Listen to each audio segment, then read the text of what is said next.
Dubai air show में भारतीय लड़ाकू विमान तेजस के क्रैश ने दुनिया भर में कुछ ही सेकंड में सुर्खियां बटोर ली।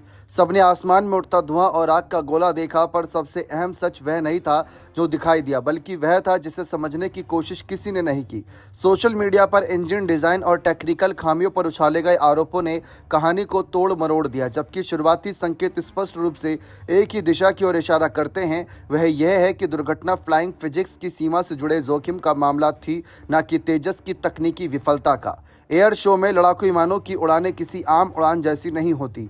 वहां हर एक मनूवर, हर मोड़, हर जी फोर्स यानी गुरुत्वाकर्षण बल सीमा पर होता है ताकि प्रदर्शन प्रभावशाली दिखे। विमान की क्षमताएं देख दुनिया हैरान हो सके। दुबई में तेजस जिस मनूवर में था वह एक कम ऊंचाई वाला नेगेटिव जी टर्न था, यानी ऐसा मोड़ जिसमें विमान ऊपर की बजाय नीचे की दिशा में जी फोर्स लेता है। ये मनूवर बेहद खतरनाक होता है क्योंकि इसमें ऊंचाई का कुशन नहीं होता।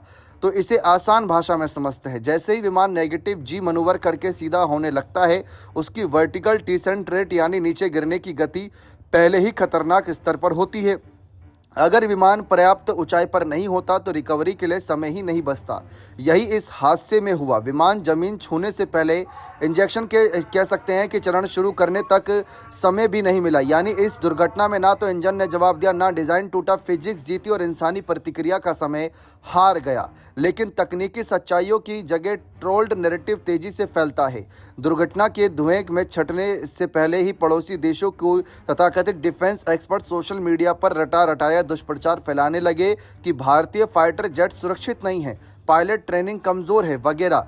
वही पुराना पैटर्न, वही रटाव बयान, बिना तथ्य, बिना डेटा, सिर्फ प्रचार। हकीकत यह है कि दुनिया भर में एयर शो क्रैश होते हैं, चाहे वे देश कितना भी विकसित हो या एयरफोर्स कितनी भी शक्तिशाली हो।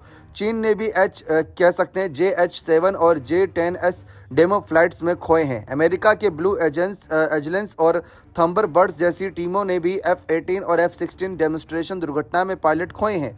अंतर बस इतना है कि कुछ देश अपनी दुर्घटनाओं को छुपा लेते हैं, जबकि खुली लोकतांत्रिक व्यवस्था वाले देश इनके बारे में पारदर्शित रहते हैं। दुबई हादसा इंडियन एयरफोर्स तेजस प्रोग्राम और उस पायलट के परिवार के लिए गहरा आघात है जिसने अपनी जान खोकर भी अपने देश की क्षमता दुनिया के सामने रखी। लेकिन दुर्घटना को तेजस की तकनीक पर हमला करने का आधार बनाना न सिर्फ गलत बल्कि बचकानी सोच भी दर्शाता है। तेजस अब भी अपनी कैटेगरी में दुनिया के सबसे सुरक्षित लड़ाकू विमानों में शामिल है। दुनिया भर में हजारों उड़ान के बाद उसके पास हादसों का रिकॉर्ड सबसे कम है, और दुबई हादसा भी उन चरम मनूवर में हुआ जिसमें दुनिया के कई देशों ने अपने अपने विमान खोए हैं। बने रहें चैनल के साथ। बहुत बहुत शुक्रिया।